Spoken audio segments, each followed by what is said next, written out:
Hello, my name is Aaron Moore with A.B.CDL Training, and I'm here today to show you the proper inspection of a passenger vehicle to obtain your Class B CDL with Passenger Endorsement. This pre-trip is pretty much designed for the state of Maryland. The first thing that we do when we start our pre-trip inspection is that we make sure that the vehicle is sitting level and make sure that the rear wheels are chalk. In the state of Maryland, you have to pass the air brake exam before you can continue on with the pre-trip inspection. So that's the very first thing that you do is an air brake test. So we're going to go inside and we're going to do our air brake test, and then we'll follow up with the remaining pre-trip of the vehicle. All right, I like to be in the habit of telling the instructor everything that I'm doing. You're not necessarily going to get any credit for everything you tell them, but any good instructor know if you know what you're talking about just by telling them what you're doing. So in this case, I'm in the habit of telling them I'm walking up the steps. As I enter the vehicle, I sit in this driver's seat. The very first thing that I do is put my seatbelt on. I tell the instructor that I'm inspecting the seatbelt, make sure it's tight and secure, make sure it's not crack, damage, or frayed, make sure it snaps in place. Now I'm getting ready to explain my air brake exam. Before I actually do it, I want to explain everything to the instructor. I already mentioned that the rear wheels are chalk. I'll start the vehicle up. I'll allow my air pressure to build up between 120 and 140 psi. Once the governor cut out at between 120 and 140 psi, I'm going to turn the vehicle off. Then I'm going to turn the key just to the on position, not running, but just in the on position. Once it's in the on position, I'm going to push the parking brake in. When I push the parking brake in, I'm going to let the brake settle for a second, and I'm going to put my foot firmly on the service brake. And what I'm looking for, I want to make sure I'm not losing no more than 3 pounds of pressure within 1 minute. And I'll ask the instructor to time me. After my minute is up, I didn't lose no more than 3 pounds of pressure. At that point, I'll fan the brake. As I fan the brake, my air pressure drops down. When it drops down to 60 psi, I'll get a warning light that comes on. Once that warning light comes on, that indicates that the air pressure has dropped down below 60 psi. I'll continue to fan the brake until my parking brake pop out between 20 and 40 psi. At that point, I'll start the vehicle up. I'll allow the air pressure to build back up. Once it builds up above 60 psi, that warning light will go off. I'll continue to build the air pressure back up to the normal operating range between 120 and 140 psi. Now that I explained it to the instructor, the only thing I need to do is demonstrate it.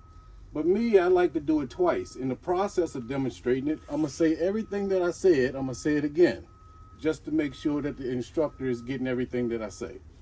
Okay, now that my rear wheels are chalk, I'm going to start this vehicle up.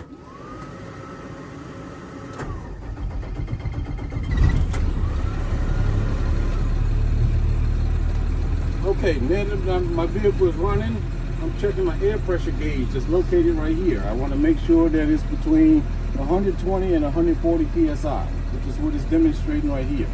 At that point, I'm going to turn the vehicle off. I'm going to turn the key to the on position. I'm going to push the parking brake in, let the brake settle for a second, and I'm going to put my foot firmly on the service brake for 1 minute. I want to make sure I don't lose no more than 3 pounds of pressure in 1 minute. At this point, I'll ask the instructor to time me for at least 1 minute to make sure I'm holding my service brake firm to the ground and not losing no more than 3 pounds of pressure. So I'm going to hold my foot firm to the ground for 1 minute, and I'll wait for the instructor to tell me when my time is up.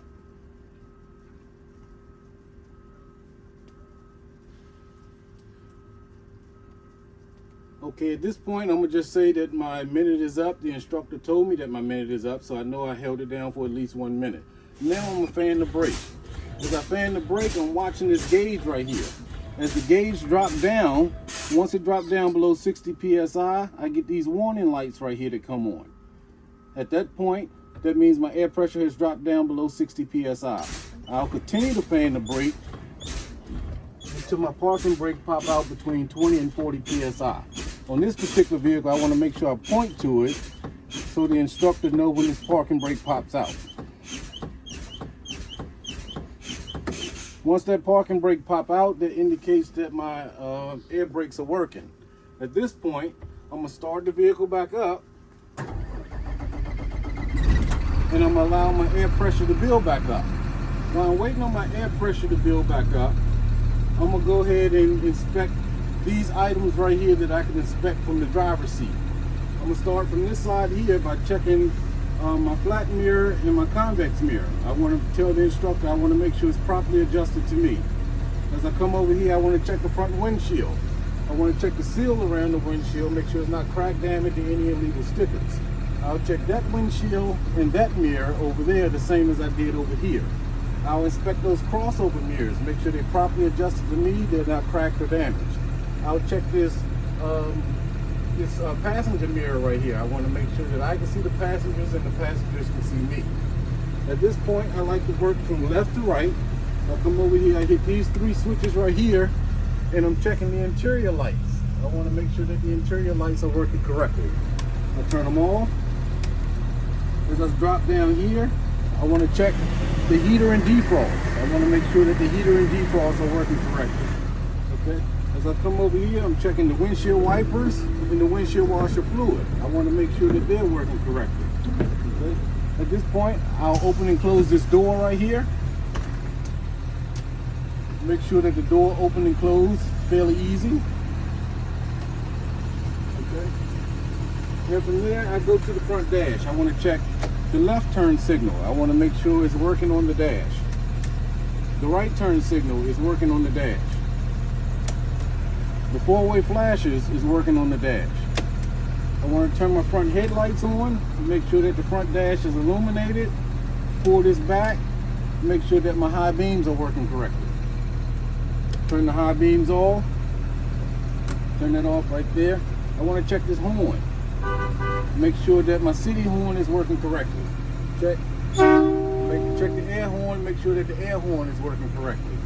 At that point, as I come around, I want to mention my emergency equipment.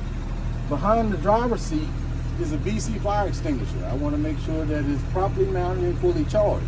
I know it's charged because the indicator is in the green. I also want to mention that I have 3 triangle reflectors that's located up here.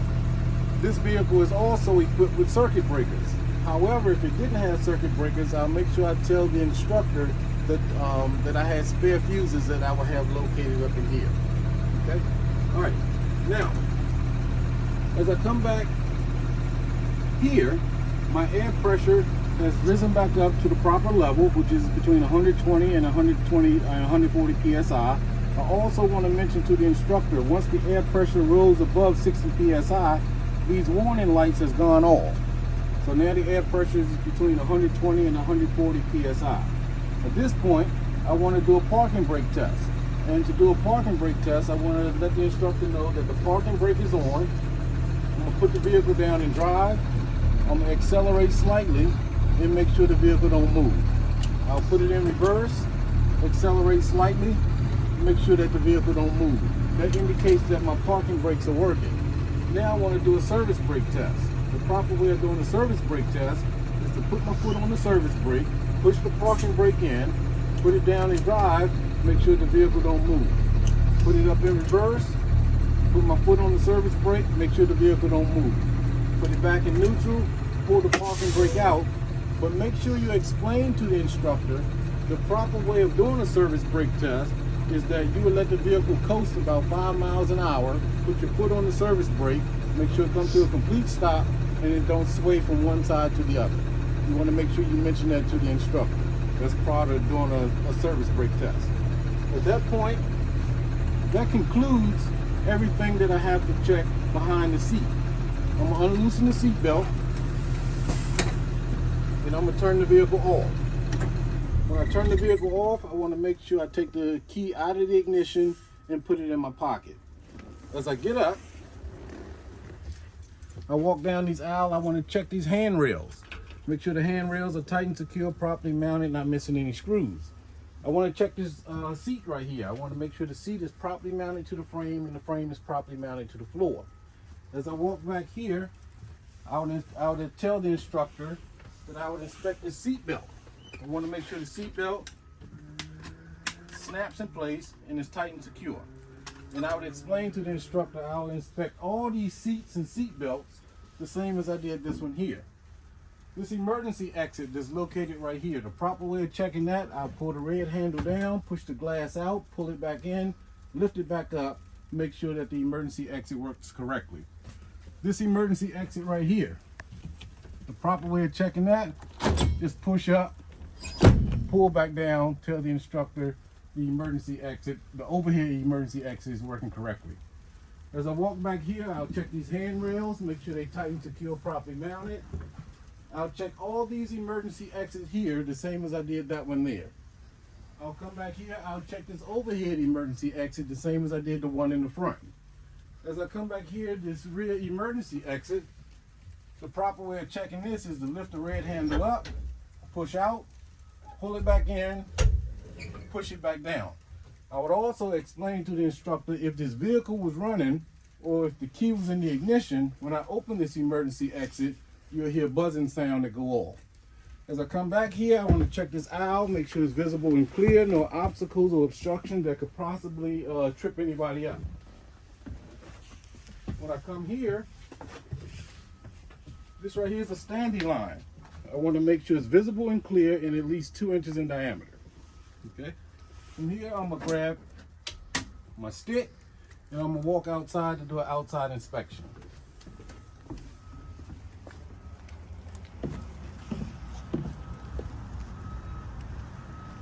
Okay, as I walk out here, I like to start from the top to the bottom. I'm just starting from the top to the bottom. When you do this pre-trip inspection, the only thing you're doing is having a one-on-one conversation with the instructor, except you're doing all the talking. They're just checking behind you as you go. All right, so from the top to the bottom, I want to check these clearance lights. I want to make sure they're amber in color, they're tight and secure, properly mounted, not missing any screws. As I come down here, I want to check the windshield, make sure it's not crack damage or any illegal stickers.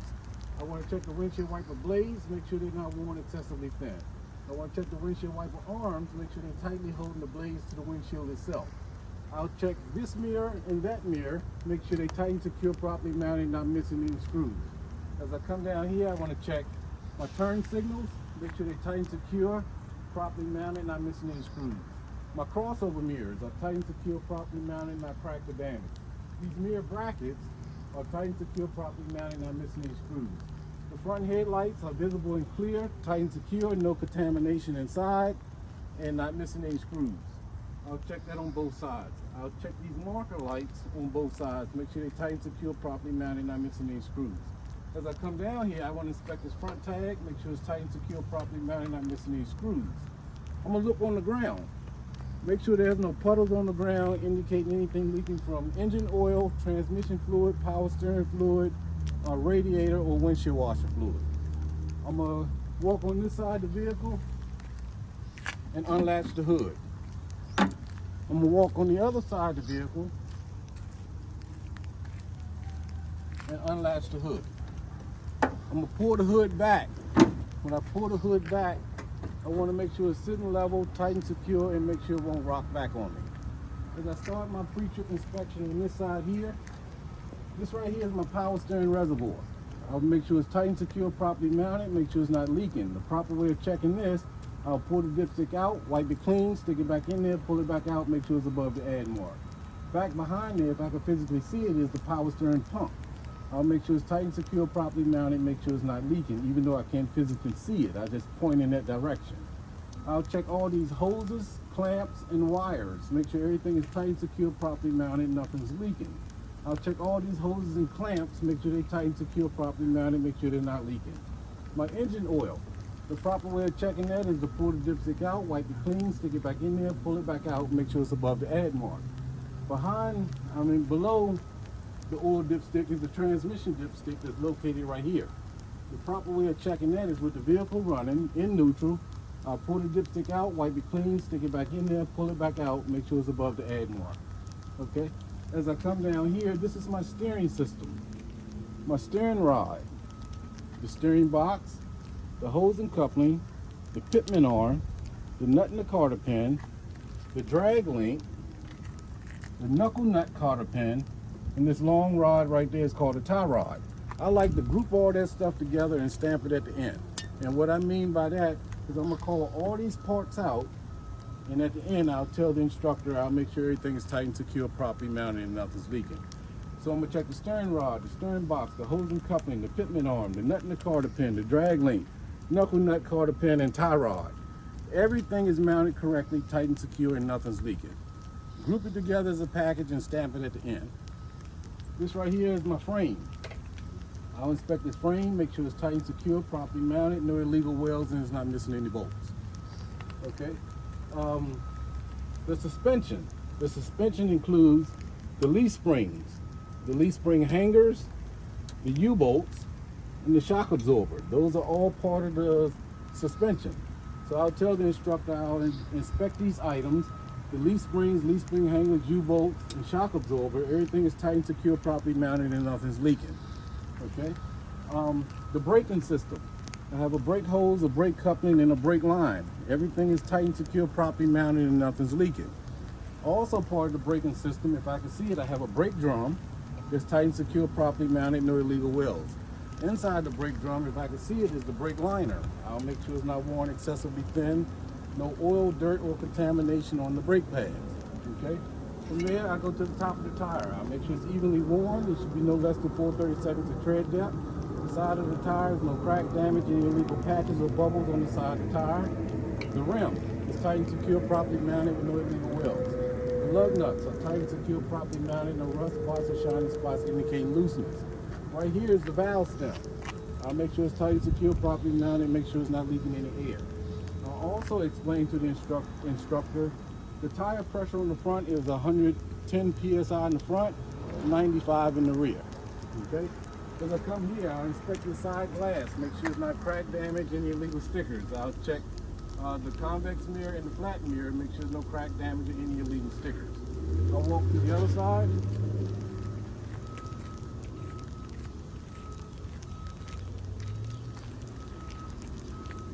Over here, this is my coolant reservoir. I'll make sure it's tight and secure, properly mounted, make sure it's not leaking. This is the cap. Make sure the cap is tight and secure, properly mounted. Explain to the instructor you'll never open that cap while the engine is hot. Check all these hoses and clamps over here, make sure they're tight and secure, properly mounted, and nothing's leaking. Right here is my windshield washer fluid. It's tight and secure, properly mounted, and nothing's leaking. Okay? Now, when you come over here, you want to tell the instructor on that side, we talked about the frame, we talked about the suspension, we talked about the braking system, and the tire and wheel assembly. We talked about over there. So you would tell the instructor that I would inspect the frame, suspension, brake, tire, wheel assembly on this side the same as I did on that side. You don't have to go into detail again because you've already given them that information. I'm going to check this mirror and mirror bracket on this side the same as I did on the other side. This also is a clearance light. I'll check this clearance light, make sure it's tight, secure, properly mounted, amber in color, and not missing any parts. Inspect this door. Make sure the door opens and closes fairly easy. Make sure the hinges are not binding. Check the glass. Make sure there's no crack damage or any illegal stickers on the glass. This right here is my entry light. I'll make sure it's tight and secure, properly mounted, not missing any screws. I'll check this turn signal light. Make sure it's tight and secure, properly mounted, not missing any screws. I'll check all this glass, make sure there's no crack damage or any illegal stickers, and the seals around the glass are tight and secure. Okay? Underneath the bus, if I can physically see it, I'll explain to the instructor how to inspect the drive shaft, universal joint, and exhaust system if I could possibly see it. I'll make sure everything is tight and secure, properly mounted, and nothing's leaking. Also, I have cross members. If I can see the cross members, I'll make sure they're tight and secure, not crack damage or any illegal welds. Okay? As I walk to the back, I'm going to inspect these reflectors, make sure they're clean and visible. Now back behind here, what you do, you cut this vehicle in half. And what I mean by that, everything you mentioned in the front don't apply to the rear. You just have to say it all over again. So if I can see it, I'll inspect the rear frame. I'll make sure the frame is tight and secure, properly mounted, no illegal welds, not missing any bolts. The suspension items, if I can see it, I'll inspect the leaf springs, the leaf spring hangers, U-bolts, and shock absorber. I'll make sure everything is tight and secure, properly mounted, not crack damage, weld repair, shifted, or broken. This vehicle is not equipped with an airbag, but if you had an airbag, you would inspect that to make sure it was properly inflated.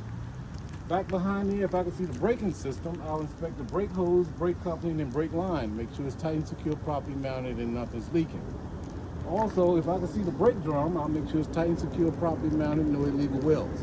Behind the brake drum is the brake liner. If I can see it, I'll make sure it's tight and secure, properly mounted, no dirt, grease, or contamination on the brake liner. Check the tires, make sure it's evenly worn. It should be no less than 2/32 of tread depth. The side of the tire, no cracks, damage, any illegal patches or bubble on the side of the tire. The rim is tight and secure, properly mounted, no illegal welds. The lug nuts are tight and secure, properly mounted, no rust spots or shiny spots indicating looseness. If I can see the valve stem, I'll make sure it's properly tight and secure, properly mounted, and not leaking any air. Okay. Remember I mentioned that the tire pressure in the back is 95. The wheel guard is tight and secure, properly mounted, not rubbing the ground or rubbing against the tire. This right here is a fuel tank. Make sure you mention the fuel tank. Do not call this a gas tank, because in the eyes of the instructor, if you call this a gas tank, you think it's okay to put gas in a diesel vehicle. So don't miscall things. Call it a fuel tank. The fuel tank, if I can see it, I'll inspect the caps, straps, and hoses. I'll make sure everything is tight and secure, properly mounted, nothing's leaking. I'll look on the ground, make sure that there's no puddles on the ground indicating anything leaking from the fuel tank. Shut the door back. Continue to check these reflectors, make sure they're clean and visible. Back here is a red reflector. I'll make sure it's tight and secure, properly mounted. This clearance light right here is red in color, tight and secure, properly mounted, not missing any screws. As I walk to the back, the clearance lights up here are tight and secure, properly mounted, not missing any screws, they're red in color. I'll check all this glass, make sure there's no crack damage or any illegal stickers. I'll check my turn signal, my brake light, my reverse light, my tag light, and my reflector. Everything is tight and secure, properly mounted, not missing any screws. I'll inspect these lights over here the same as I did over there. I'll inspect this tag, make sure it's tight and secure, properly mounted, and the stickers are legal and up to date. Check that exhaust, make sure there's no excessive carbon soot coming out of the exhaust. As I walk around the vehicle, I'm going to check this clearance light over here the same as I did over there. This reflector over here the same as I did over there. This reflector stickers right here, I will inspect over here the same as I did over there. Over here, I'll inspect the rear frame, suspension, brake tire, wheel assembly, and mud flap on this side the same as I did on that side. When I come here, this is my battery box. Open the battery box up. I will inspect the post, the cable, and the hold down. Everything is tight and secure, properly mounted without excessive corrosion around the battery itself. I shut that back. As I walk here, unlatch the hood, shut the hood down, latch it in place on that side.